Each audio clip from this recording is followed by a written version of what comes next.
Gente boa, agora o Lula foi longe demais. Imposto para cachorro, para quem tem pet, ah, não, vai. Vender as nossas reservas de urânio na Amazônia. E urânio, ele é usado para fazer combustível para usina nuclear, até para bomba atômica ele serve. E o Lula vai lá e vende a nossa mina de urânio para a China comunista. Olha se tem cabimento uma coisa dessas. E para finalizar, né, tem esse pacote de corte de gastos, aí onde o Fernando Haddad teve a audácia de falar em cobrar imposto de rico, onde já se viu uma coisa dessas no Brasil. Pois é, esse vídeo vai falar sobre esses três assuntos que estão bombando nas redes sociais, inclusive essa história do imposto para cachorro e da venda da mina de urânio para a China, tá rolando lá no grupo de zap do seu tio. Se bobear, já até mandou no grupo da família e você até já recebeu essa história e não está sabendo como responder o seu tio, a sua sogra, o seu cunhado. Mas vem comigo que eu vou te explicar tudinho, detalhadamente, para você entender a verdade e saber o que falar. Eu sou Ricardo Mello, sou explicador-geral da República e estou aqui para traduzir o politiquês para o bom e velho português. E também já te peço, senta o dedo no like, se inscreve no canal, ativa o sininho, entra no nosso grupo de WhatsApp, aqui embaixo, lá na descrição tem o link. Lá o conteúdo chega primeiro, tá bom? E também te peço, se puder e se quiser, para participar do financiamento coletivo, porque é ele que ajuda a manter esse trabalho de jornalismo independente no ar todos os dias para você. Você pode contribuir sendo membro do canal e também usando essa chave Pix aqui. Essa chave aqui, inclusive, é a mais usada por quem contribui. Aqui você contribui quando quiser, com quanto você puder. E se não puder, deixa o like, deixa um comentário e tá pago. Mas vamos nessa, vamos entender essas histórias todas aí, porque olha, isso está bombando nas redes sociais.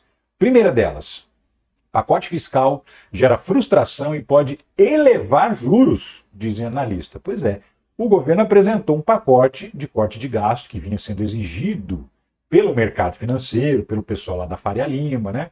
O pessoal que trabalha com investimento e que compra, por exemplo, títulos do Tesouro Nacional, que empresta dinheiro para o governo fazer obra e cobra o juro dependendo do humor. Pode ser maior, pode ser menor. Se ele estiver gostando do governo, ele cobra um juro menor. Se ele não estiver gostando do governo, ele cobra um juro maior. E o que é gostar do governo para o mercado financeiro?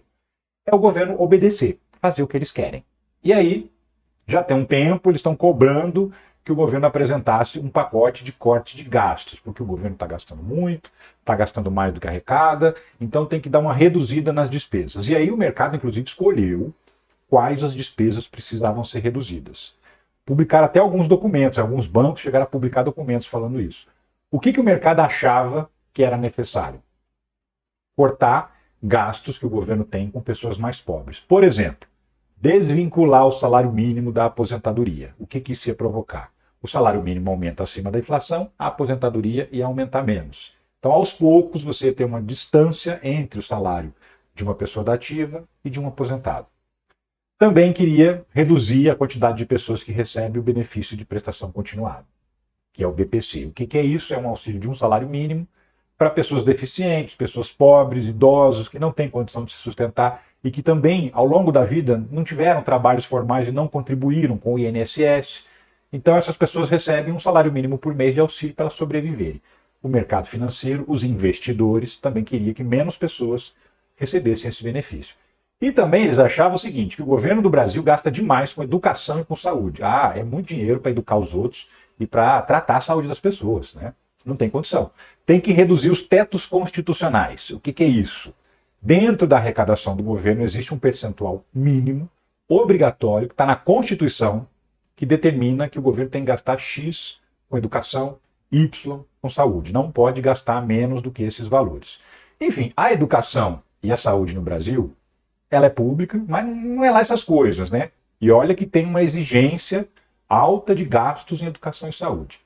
Mas, mesmo ela não estando lá essas coisas, o mercado financeiro acha que seria prudente o governo gastar menos dinheiro ainda do que já gasta com educação e saúde. Então, alterar a Constituição para desobrigar o governo a gastar uma quantidade de dinheiro com educação e saúde. Isso era o que o mercado financeiro queria. Aí o Lula, várias vezes, deu entrevistas, fez discursos, falando que o ajuste fiscal não poderia ficar só no lombo do pobre, como queria o mercado financeiro. E aí, o que o mercado fez? Foi fazendo o dólar subir, foi fazendo a bolsa cair para pressionar o governo a apresentar logo alguma coisa. E aí, o governo apresentou ontem. O Fernando Haddad fez um pronunciamento em cadeia nacional de rádio e televisão e hoje ele detalhou quais seriam essas mudanças nesse pacote. O que é esse pacote? É um projeto de lei que vai ser enviado para o Congresso Nacional. Os deputados têm que aprovar, mandar para o Senado aprovar, aí vem para o Lula sancionar, só depois entra em vigor. Então, assim, não é que o governo já mudou as regras. Depende dos deputados e dos senadores concordarem com tudo isso, né? E o mercado, como você viu, não ficou satisfeito. Qual que é o resultado disso já no segundo dia, anunciou ontem à noite? Dólar bate R$6 pela primeira vez na história, com propostas de isenção de imposto de renda e corte de gastos. O dólar foi lá para cima, bateu um recorde histórico, porque os investidores tiram dinheiro dos investimentos dele no Brasil e compram dólar. Aumenta a procura pelo dólar, o preço sobe. Isso é ruim para o Brasil, por quê? Porque o dólar alto gera inflação. Então, é mais uma maneira que o mercado financeiro usa para pressionar o governo a obedecer aquilo que o mercado quer. Detalhe: quem ganhou a eleição não prometeu nem diminuir o dinheiro da educação, nem diminuir o dinheiro da saúde, nem reduzir a aposentadoria, nem reduzir o benefício de prestação continuada. Se tinha um candidato aí que estava se colocando como defensor dos ricos, esse candidato perdeu a eleição. E mesmo esse candidato não teve coragem de fazer esse tipo de proposta. Vou abaixar mesmo a aposentadoria, vou cortar dinheiro da saúde, vou cortar dinheiro da educação. Ele não falou isso. Mas a gente sabe que ele era o candidato que faria isso, se fosse ele. Não foi. Então, assim, o povo brasileiro escolheu um outro caminho, que não é o caminho que o mercado financeiro gosta, né? Que os investidores, os especuladores gostam. Haddad anuncia pacote fiscal e promete economia de 70 bilhões em 2 anos. Não por acaso 70 bilhões era mais ou menos o que o próprio mercado financeiro queria de corte de gastos. E aí veio 70 bilhões. Então, assim, era para o pessoal ficar satisfeito, né? Não era isso que vocês queriam, 70 bilhões de cortes? Então, mas eles não ficaram satisfeitos. E olha, isso não se resume a 2 anos não, tá? O governo projeta economia de quase 327 bilhões até 2030. Com esse pacote de medidas que ele apresentou. Imagina, 327 bilhões de economia. É muita grana economizada. Mas o mercado não ficou contente, não ficou satisfeito. E não ficou satisfeito por quê? Por causa de alguns detalhes, algumas propostas desse pacote de medidas. Haddad detalha medidas do pacote fiscal do governo. Veja os principais pontos. Quais são os principais pontos? Lembra que eu falei no começo que o mercado queria que o governo tirasse dinheiro de pobre? Então, sem ter para onde correr, a equipe do Haddad, da Simone Tebet, que é a ministra do Planejamento, da Esther Dweck, que é a ministra da Gestão, fizeram o seguinte: alguma coisa a gente vai ter que cortar dos pobres. Não tem jeito. Não tem jeito, porque essas pressões elas elevam a inflação e o próprio pobre paga o preço disso. Então vamos fazer uma coisa meio termo, nem para mim nem para você, mercado. Então, entre as principais medidas que atingem os mais pobres estão uma mudança no critério de reajuste do salário mínimo, e aí assim, já tem notícia correndo aí que o salário mínimo vai diminuir, né? Claro que não vai diminuir. Nem pode, por lei, diminuir. O que vai acontecer é que o ritmo de crescimento vai diminuir um pouquinho. Vai continuar crescendo acima da inflação. Vamos lembrar, durante 4 anos do governo Bolsonaro, durante 2 anos do Michel Temer, o salário mínimo era corrigido só pela inflação, sem aumento real. No primeiro ano do governo Lula já teve aumento real e foi estabelecida uma nova política, uma nova regra de reajuste do salário mínimo que estabelece a inflação mais o aumento do PIB dos últimos 2 anos. Então, o reajuste do salário mínimo iria, nesse critério antigo, no ano que vem, para R$ 1.521. Aí o que eles apresentaram? Um outro critério de reajuste. A inflação mais 2,5% no máximo. Se o PIB subir 3, o reajuste é a inflação mais 2,5.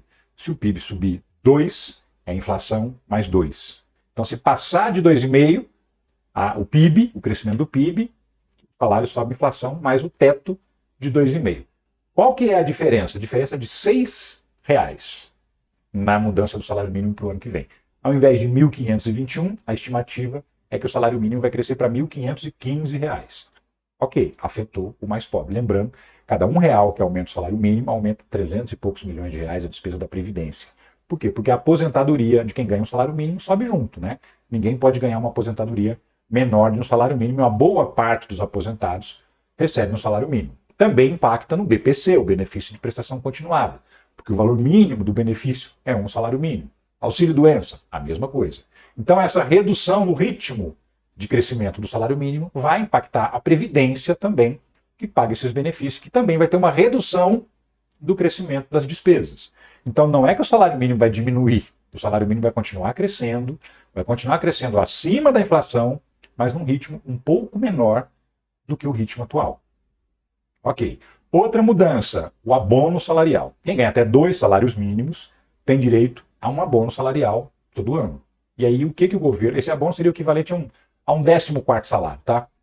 O que o governo propôs? Mudar esse critério e reduzir não para quem ganha até um salário mínimo e meio, mas mesmo assim fazer uma coisa bem gradual. Ano a ano vai diminuindo devagarinho até chegar a um salário mínimo e meio. Então isso vai provocar o quê? Que menos pessoas recebam o abono salarial. Outro impacto em gente pobre. Por quê? Porque a gente está falando de gente que ganha no máximo 2 salários mínimos, 2.800 e poucos reais. Então esses são os impactos que o governo ofereceu para o mercado financeiro e que vão mexer com a vida do pobre. Mas aí o governo me aparece com o pulo do gato. Qual que é o pulo do gato? Bom, vocês investidores querem que o governo gaste menos? Vocês vão precisar ajudar a pagar a conta, porque hoje só o pobre paga a conta no Brasil. Pois é, e fazendo isso como? Aproveitando que já tinha uma promessa de campanha, né, que era aumentar a isenção do imposto de renda para quem ganha até R$ 5.000. Vamos lembrar de novo, durante todo o governo Bolsonaro, a tabela do imposto de renda não foi reajustada nem uma vez. Chegou a um ponto, em 2022, que quem ganhava pouco mais de um salário mínimo e meio já tinha que pagar imposto de renda. Aí, no primeiro ano do governo Lula, fez o reajuste da tabela do imposto de renda para 2 salários mínimos. Então, quem ganha até R$ 2.800, se não me engano, R$ 24, não paga imposto de renda, só paga quem ganha acima disso. Mas já tinha a promessa de campanha do Lula de que essa isenção chegaria a R$ 5.000 até o final do mandato dele. Então, essa proposta foi colocada na mesa para isentar quem ganha até 5 mil, e essa isenção começaria a valer em 2026, não o ano que vem, 2026, ano da eleição, o último ano do mandato do governo Lula. Tá, mas aí quando você isenta uma quantidade de pessoas, você tira dinheiro dos cofres públicos, mas não era para cortar gasto? Então, o governo apresentou então uma forma de fazer uma compensação. Eu isento essas pessoas, mas alguém tem que pagar a conta. Quem? Os mais ricos. Pois é. Quem ganha mais de R$ 50.000 por mês, quem ganha mais de R$ 600.000 por ano, vai pagar imposto de renda numa alíquota ali perto de 10%. Quem são essas pessoas? São assalariados? Não, porque o cara que é CLT e tem um salário acima de 50 mil não vai mudar nada na vida dele, porque ele já paga 27,5% de imposto de renda, vai continuar pagando. Agora, quem vai passar a pagar é quem não paga. É o profissional liberal, é o empresário, é aquela pessoa que a renda dele é o lucro da empresa. Lucro da empresa que ele tem. Por quê? O lucro e o dividendo, que é a mesma coisa, não é tributado. Não existe cobrança de imposto de renda quando o empresário lucra lá R$ 1 milhão na empresa dele, e ele pega esse 1 milhão de lucro e transforma isso em dinheiro dele. Deposita na conta bancária dele, pessoal.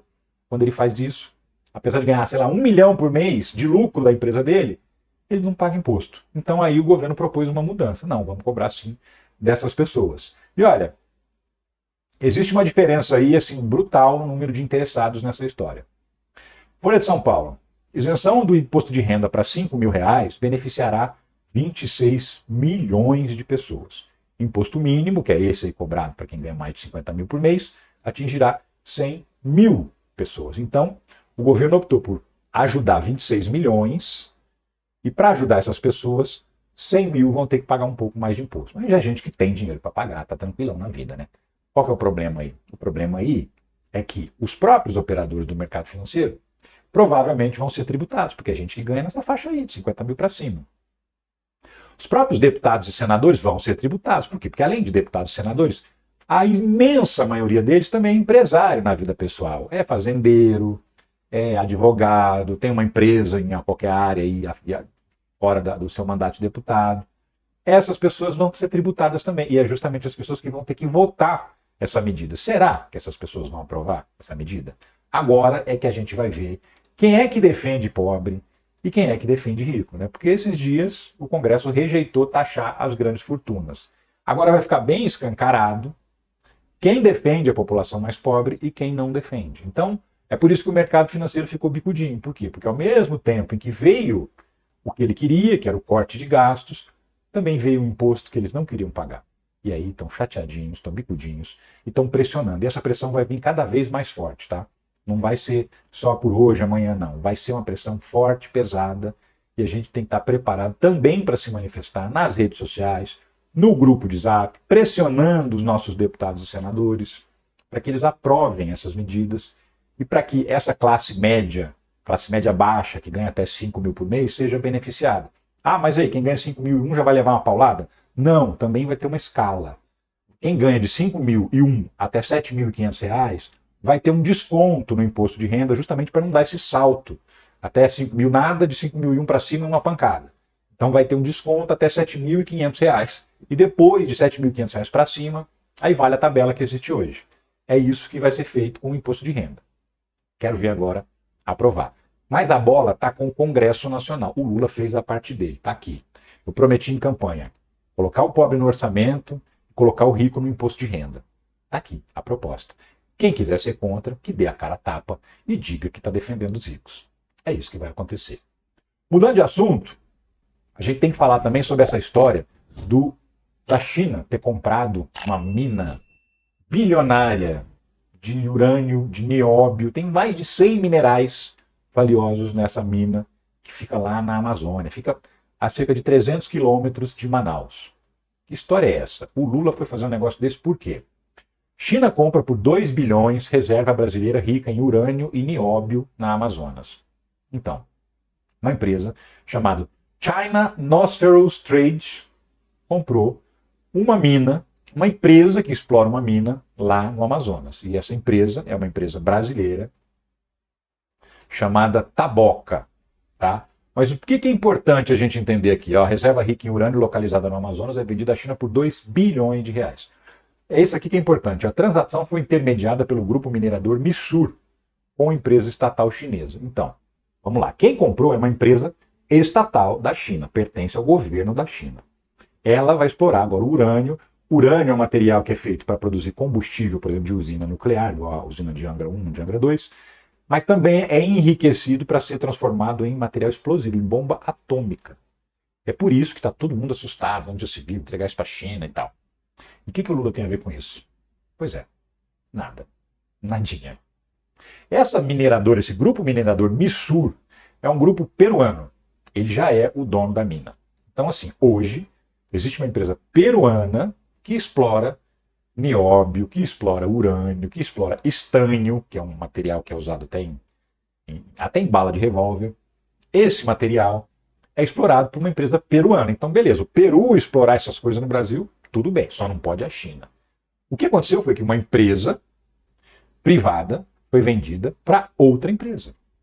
As duas não pertencem ao governo brasileiro, a mina não pertence ao governo brasileiro, a mina tem uma autorização que é dada pelo Ministério das Minas e Energia para operar, com base em regras que qualquer empresa que segue consegue autorização. Por isso tem um monte de minas autorizadas no Brasil inteiro. Essa é uma delas. Então, na verdade, o que existe é uma transação comercial entre duas empresas. Uma empresa grande comprou uma empresa menor. Por acaso, essa empresa grande é chinesa. E por acaso ela pertence ao governo da China.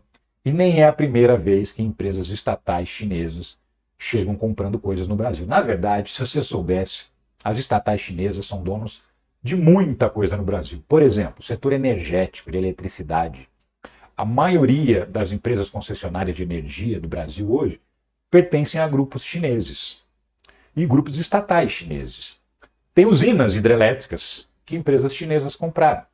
Tem empresas de distribuição de eletricidade, os cabos que passam aí pelos pastos, pelas fazendas e levam energia para as cidades, que pertencem a grupos chineses, a empresas chinesas, inclusive estatais chinesas. Então, assim, essa coisa de que o governo não pode ter estatal, tem que ser tudo privado, na China não funciona assim. E tanto não funciona que as empresas estatais chinesas elas viram multinacionais. Elas crescem em outros países, compram empresas de outros países, não só no Brasil, no mundo inteiro. Isso é um fenômeno que está acontecendo. E essa mina não tem nada a ver com o governo brasileiro. É uma empresa que comprou outra empresa. Fim de papo. Quem defende o liberalismo, o livre mercado, não pode nem ter do que reclamar, né? Porque é simplesmente o livre mercado agindo, uma empresa comprando outra. Fim de papo. Agora, Por que surge esse tipo de história maluca dizendo que o Lula está entregando uma reserva mineral da Amazônia para o chinês? Por que surge cretinos como esse aqui, que tem um blog que publica esse tipo de notícia? O Lula entrega a maior reserva de urânio do Brasil à China, como se o Lula tivesse alguma coisa a ver com isso. Aí basta um negócio desse aqui, o pessoal dar um print só na manchete, ó, disparar no grupo de Zap, vai parar lá no grupo da sua família, né? Ou vai parar nas redes sociais, no TikTok, no Instagram, no YouTube aqui mesmo, enfim. Aí vem um outro site que também se finge de site sério, que é esse outro aqui. Com o aval do governo Lula, China compra a maior reserva de urânio do Brasil. Pronto. A confusão está formada. O Lula entregou a mina de urânio para a China. E o Lula não tem nada a ver com isso. Nem o Lula, nem nenhum outro presidente que tivesse no lugar dele.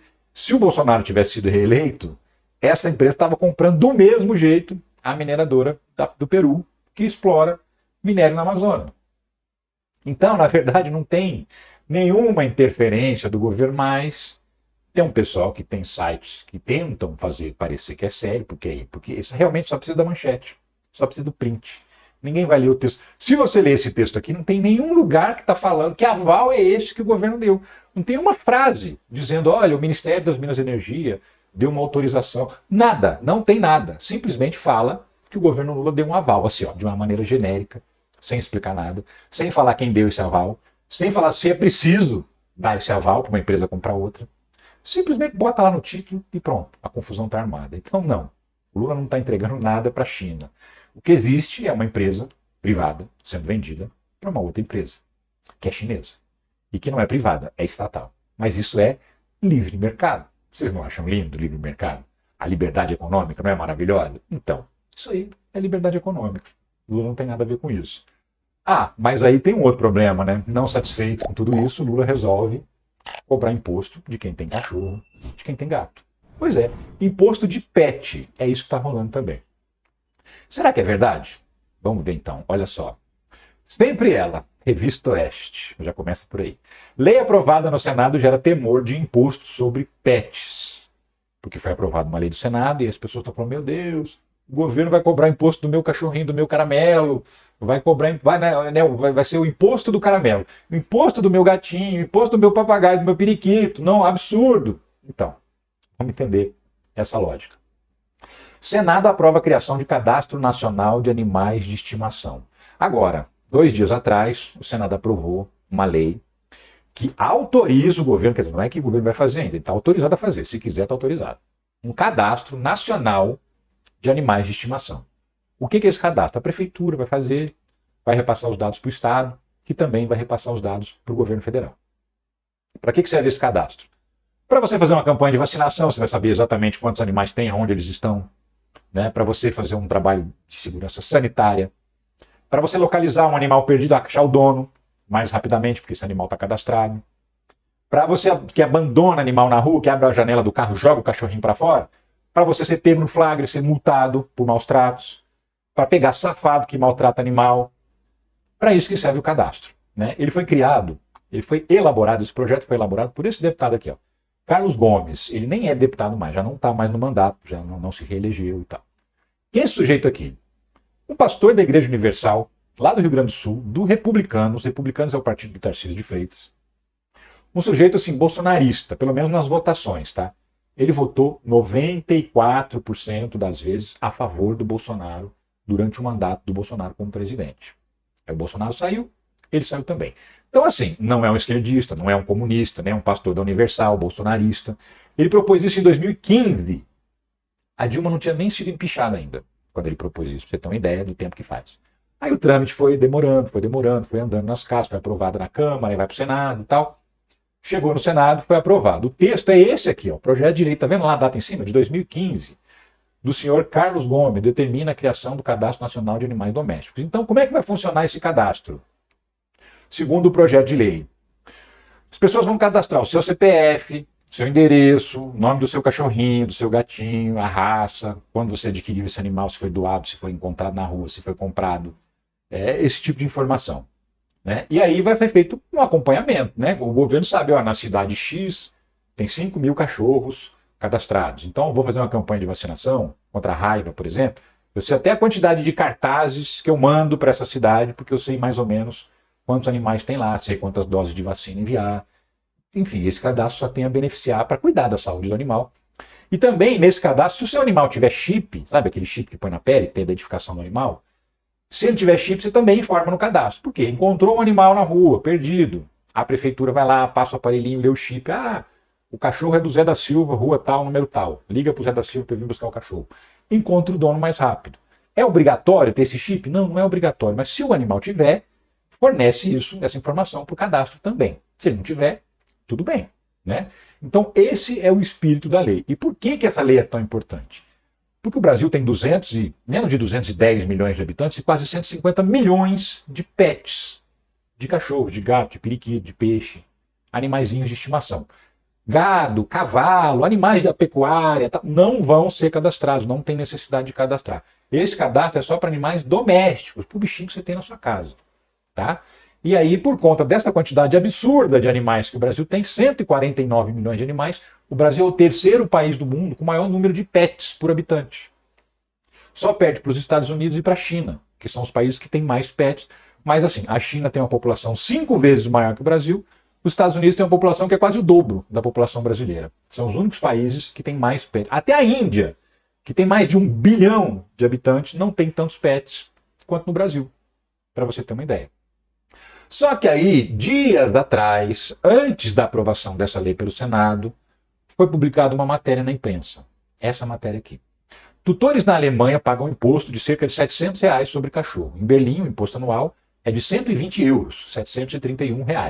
Enquanto em Frankfurt, a taxa é de 102 euros, R$ 621. Não há taxação para tutores de gatos. Uma matéria dessas de pura curiosidade, que o portal resolveu publicar, olha que coisa curiosa. Lá na Alemanha, eles têm uma cobrança de impostos para quem tem animal de estimação. E eles usam o dinheiro desses impostos para programas de saúde, de segurança sanitária, para melhorar a vida de quem tem o bichinho de estimação. Só isso. A matéria simplesmente conta para a gente que lá na Alemanha existe um imposto. Bastou isso para surgir os teóricos da conspiração nas redes sociais, para falar, esse cadastro, na verdade, é um subterfúgio para o governo cobrar imposto dos nossos animaizinhos de estimação. Então a pessoa tirou lá do Instituto Tirei-Du, né? E aí resolveu botar isso nas redes sociais. E pegou. E aí uma galera começou, meu Deus do céu, vai cobrar imposto do meu caramelo. Não, não vai cobrar imposto do seu caramelo. Não tem nenhuma previsão legal, nem nessa lei, nem existe nenhuma outra lei tramitando, nenhum projeto, nenhuma proposta, nenhum estudo, nada relacionado a cobrar imposto de quem tem animal de estimação. Apenas e tão somente, existe uma lei que estabelece que o governo está autorizado, não significa que o governo vai fazer, mas ele está autorizado, a criar um cadastro para saber quantos animais o Brasil tem, onde eles estão e quem toma conta desses animais. Pura e simplesmente isso. Mas aí virou essa história de que o governo vai cobrar imposto sobre as pessoas que têm animais de estimação. E isso se espalhou, chegou no grupo do Zap da tua tia, chegou provavelmente no seu grupo da família. Você não está sabendo o que dizer para as pessoas, porque é tanta confusão, é tanta gente falando barbaridades, absurdos. E aí você está cheio de dúvida, natural, né? Com essa confusão danada. E assim, tudo isso, essa história da mineração lá chinesa, essa história do imposto sobre cachorrinho de estimação, tudo isso faz parte de um enorme esforço para ocupar as manchetes, para ocupar a sua atenção, para você não lembrar, não prestar atenção de que existe um inquérito em que esses bolsonaristas que estão espalhando esse tipo de história aí foram pegos tentando dar um golpe de Estado. Então agora vai aparecer tudo quanto é tipo de fake news que você puder imaginar, para poder disfarçar, tirar a sua atenção do inquérito do golpe de Estado. Então vai vir imposto do caramelo, vai vir a mina chinesa, vai vir o pacote a PEC do estuprador, vai vir de tudo para ver se a gente esquece do golpe e começa a prestar atenção em outra coisa. É isso, essa é a tática que está sendo adotada agora. E mais uma vez isso está acontecendo também com esses episódios, essas fake news. Teve a história do caminhão-pipa, porque o governo cortou a água do Nordeste. Teve a história de que o governo não comprou insulina. Cada hora surge uma e vão surgir muitas outras. Muitas outras. Por quê? Porque eles estão fazendo o que puderem e o que não puderem para você não se lembrar que eles fizeram no verão passado, que foi tentar dar um golpe de Estado. É isso, eu fico por aqui, mas eu volto a qualquer momento com outras notícias sobre a política brasileira e até internacional. Um abraço para você.